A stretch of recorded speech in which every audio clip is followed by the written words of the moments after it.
What's up with it? You watching the Big Bomber TV? And yeah, we about to check out this video from the YouTube channel Hip Hop Daily, you know what I'm saying? And the title is The Tragic Story of Bris. Yeah, man, so I heard of Bris, and his name was ringing, you know what I'm saying? People was saying he was like the next up, but I really didn't hear too much of his music, you know what I'm saying? I think I heard like one track or something like that, but it was pretty decent, you know what I'm saying? And shit, I really just don't know nothing about his story or nothing, you feel me? We about to find out. Let's check out the video. Sacramento is one of the wildest cities on the West Coast. Almost every block is ran by a different set, and just walking out the door is a gamble with your life. Bris was a rapper trying to make it out of the trenches, but the streets caught up to him first. And today we're breaking down the entire shocking story. Bris came up in Sacramento repping the Fruit Ridge Bloods. Back in the day, all he cared about was getting his money up and hustling in the streets, and not before long, he started taking losses. After one of his childhood friends was killed, Bris knew he wanted to switch up how he moved, but there ain't a lot of opportunities coming up in that environment. Bris said he wasn't the worst kid in school or anything like that, but he was more focused on hustling than getting good grades. He ain't have no other way to get money back then, but luckily for him, one of his blood cousins was starting to get his name popping in the rap industry. Mac J is another rapper from Sacramento who came up from nothing. His parents tried to provide a better life for him and his 4 siblings by working minimum wage jobs and flipping cars on the side, but Mac realized that he had to find a different way out. When he was a kid, Mac saw one of his friends bleed out on the front porch after someone shot him. Back then, he thought basketball was his ticket out of the trenches, but his hoop dreams fell apart and Mac turned to rap instead. He started recording tracks in one of his family members' garages in high school. Mac had been rapping for years already as a hobby and was ready to take it seriously. But after he dropped out of school, he fell into the streets right next to Bris and their homies. While Bris was all in on the street activities, Mac kept one foot in the booth and stayed on his grind. Both of them were in and out of jail a lot, but Mac went back to the studio every time he got released. Not before long, he had some buzz on his name in the city, and that's when he finally convinced Bris to start laying down tracks too. The first video they dropped together was for the track Non-Stop in 2016. It racked up a couple 100,000 views on YouTube, but it would take a couple years before Bris scored his first big hit. 2019 was a massive year for him. Out of nowhere, he started popping off and running up crazy numbers. His track Lightning McQueen hit over 2 mil, and then he dropped a video for Panhandling and reached 15 million. All the success was amazing, but it also allegedly sparked the beef that got him killed. I ain't gonna lie, with them boys holding them sticks, man, with them 30s in there, nigga, they in California, you know what I'm saying? Shit, if he wouldn't have went out, shit, he probably could have got a fucking indictment going or some shit, you know what I'm saying? Shit, that's a fool.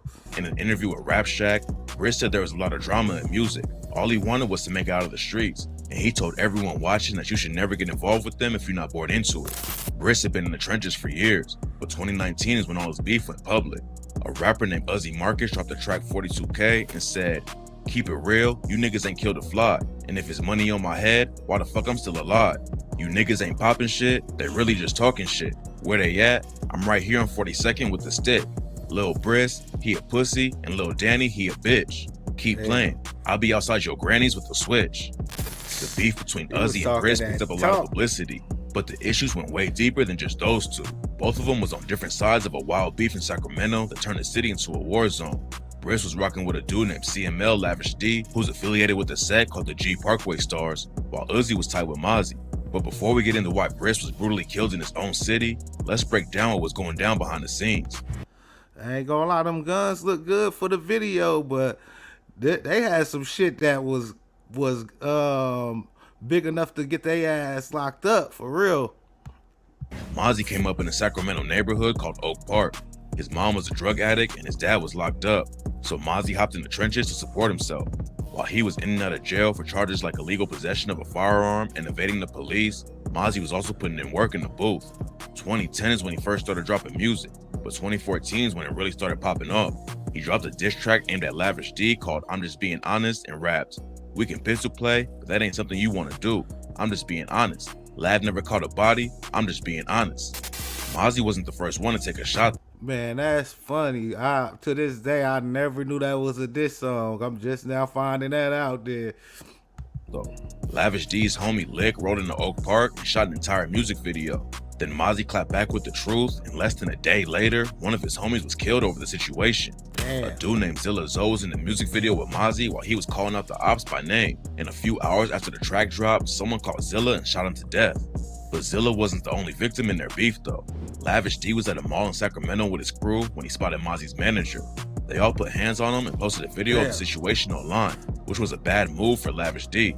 He was already fighting a gun case and had a bunch of priors on his record, so the judge hit him with a 6-year sentence. Locking up Lavish D ain't stopped the violence though, and from that point on, it just got even more brutal. In May 2014, yeah, man, I did not know they caught Mozzie manager and had him running around like that, man. He was running, man. It was knocking shit down in there. That's a fool with it. Mozzie's homie Jacoby James was shot and killed at a kid's birthday party. It was a wild hit, and 2 dudes affiliated with Lavish D were arrested for it, but eventually the case was dropped and they both got off. Then in 2015, Mozzie and Oak Park took another loss when a dude named Shaquem Murray was caught outside a party and killed. Oak Park allegedly tried to get back at the Stars by using a girl to set one of them up, but according to rumors, the Stars figured out what was about to go down and killed her instead. It was already one of the deadliest beefs in the rap game, but it still wasn't over yet. On the 4th of July 2016, Lavish D's homie Stunna D was leaving a party on the south side of the city when someone rolled up on him and started letting off shots. Stunna tragically didn't make it out alive, and he wasn't the last dude in Lavish's camp who got hit up. A dude named Prince Drada was like Lavish D's right-hand man. He had been holding it down for the crew while Lavish was locked up, but in June 2017, the ops caught him lacking outside of a liquor store and shot him 8 times. Luckily, Drada was able to pull through, but the next shooting cost someone their life. By August 2017, Lavish D was out on parole wearing an ankle monitor. He rode up to a music video set to show support for a rapper named Sibo, who also had beef with Mozzie. While they were filming the video, someone slid through and started letting off shots. 5 people got hit and had to be rushed to the hospital, while a 49-year-old bystander I ain't gonna lie, I wasn't feeling how you just said a rapper named Sibo. Nigga, Sibo, legendary. Nigga, if y'all say the legend Sibo, nigga, for real though. And Ernie Cadena was tragically pronounced dead at the scene. Mozzie allegedly wanted to kill Lavish and Sibo at the same time, and 3 of his affiliates eventually went down for the shooting. Since Bris was rocking with Lavish D, he inherited his beef with Mozzie and his team, which included Uzi Marcus. Way before the situation with Bris ever popped off, Uzi was already making headlines for his street activities. In 2012, he was allegedly involved with the shooting of a 3-year-old. Him and his homies allegedly slid on a dude named Jorge Azios, but when they started letting off shots, they ended up killing the son who was in the back seat instead. Uzi's homie, Anthony Canales, allegedly wanted to get I ain't gonna lie, that nigga, whatever his name is, Uzi, that nigga really look like he talk hell of shit though, for real though. back at Azios for shooting his brother in the hand a year earlier. During the trial, they both flipped on each other, but Uzi obviously didn't go down for murder because he was back on the streets within a couple of years. Uzi ain't the only dude in his family who was involved in the wild case though. Back in 2014, Uzi's brother Antoine was booked for killing a woman named Nicole Duarte. What makes the situation really wild though is that Nicole was dating their older brother Raymond, who was allegedly there when it went down. Antoine ended up pleading no contest to voluntary manslaughter and has been locked up ever since, but in 2028 he'll actually be up for parole. It's not clear why Antoine shot her, but Nicole managed to go to a neighbor's place to get help and firefighters rushed her to the hospital, but it was too late to save her and she tragically died a few days later. The whole situation was crazy, but it's nothing compared to what happened with Raymond a couple years ago. Yeah, I ain't gonna lie, I did not know they situation was like so deep and serious, you know what I'm saying? Like all I knew was like Mozzie and Lavish D was beefing, but like shit, I ain't know that shit was that serious. This shit like for real, you know what I'm saying? In 2021, Raymond went live on Instagram and showed something incredibly shocking. He had murdered his girlfriend and another woman and was crouching down next to him holding a gun. Damn. Raymond was pointing the gun at the camera, then he lifted one of the dead woman's hands and said, "That bitch tried to set me up. That's what she did." Then he brought Uzi into it and accused him of trying to have him killed. A SWAT team rolled up and tried to negotiate with Raymond to come out peacefully, but it was clear he wasn't going down like that.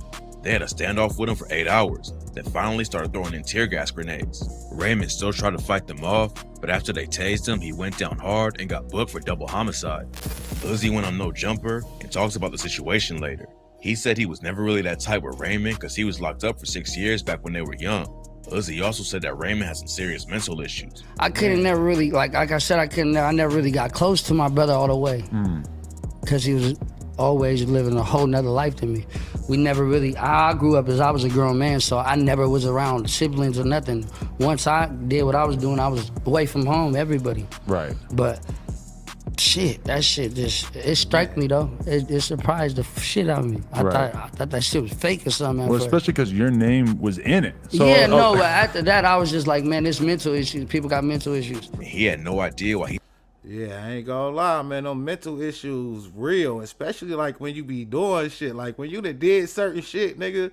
Don't think that shit won't get to you mentally. Like certain shit will fuck with you mentally, for real though. Like nigga think you just gonna kill somebody and it's just gonna be all good, nigga. Sometimes that shit will fuck you up mentally. I know some niggas real fucked up mentally, for real. He thought Uzi was trying to kill him. Uzi was already rocking with Mozzie and sending shots at Lavish D. So when Bris started popping off, nobody was surprised when he got dissed too. After Uzi dissed him, Bris allegedly clapped back with the track Spark the Fuse and raps, "Y'all just sparked the fuse. That mean it started back. I ain't tripping off the funk. It been a part of that. Hit his starter cap and make him fall and push his starter back. I just bought a strap. If it don't kill you, it'll cause a heart attack." Everyone thought Bris was dissing Uzi, but Mac J said the track had been recorded months before everything popped off, and that Bris never made a diss track aimed at anyone in his whole career. While the beef was turning up, Bris was taking everything to the next level in the industry.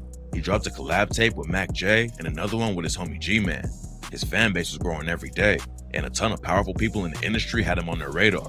But right when it seemed like he was out of the streets for good, Bris caught a gun charge for holding a strap in one of his music videos. He got booked and had to sit down for a minute, but when he got out, he was hotter than ever. Yeah, I ain't gonna lie. I didn't hear a lot of his music, but then like his name definitely was ringing and shit. You know what I'm saying? It was like he next up. I definitely heard his name ring for sure. The first track he dropped after getting out of jail racked up millions of views and proved that the gun case ain't slowing down at all. Bris already knew that he wanted to get out of the streets, but having kids made him realize that he had to start moving smarter. And in an interview with Thizzler, he talks about how important it was to stay alive for his kids. That's just the main reason I know, like, I gotta stay alive out here, you feel me? He was blowing up at a crazy pace and had major labels reaching out. His first freestyle video when he came back from prison proved how much momentum he already had. But nobody knew that he would only release 3 more tracks before he tragically died. In June 2020, Bris dropped a video for his track Need Hammy, and it blew up off the rip. Fans knew that he was a certified hitmaker who was on his way to taking over, but just 5 days later, he was brutally gunned down after crashing his whip. It's not clear if Bris got shot before the wreck, but after he ran into a pole, he tried to escape on foot.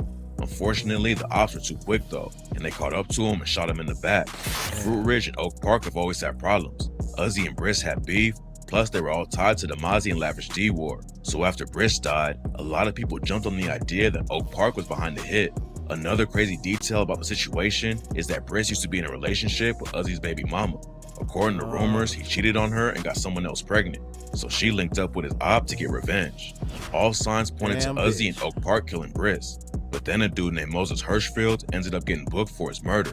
Moses and Uzi don't have any ties together, but Moses was allegedly affiliated with a different crew that had tension with Fruit Ridge. No matter who took him out, Bris's death was a massive loss for the rap game. Everyone around him knew he had the potential to be a star, and he was running up the numbers to prove it. He knew he wanted to leave the streets behind and make a better life for his kids, but unfortunately, he never got the chance to really. Man, that's fucked up, man. God took him out right before he was about to blow up, man. Yeah, I definitely learned some shit about this situation. I ain't know the Mozzie and Lavish D shit was like so deep too. Like, you know what I'm saying? They running up on the nigga in the mall, mopping him and shit, got him knocking shit down. Niggas is dropping.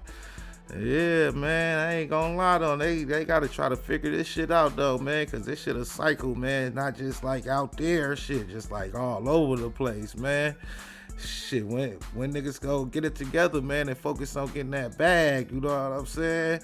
Like, shit, if it's a war, if y'all was at war, man, you know what I'm saying? Shit, gotta accept casualties in war, you feel me? So, shit, niggas gotta get over losing motherfuckers and, like, holding on to that shit, you know what I'm saying? Shit, nigga died in war, nigga, shit, we was at war, so, shit.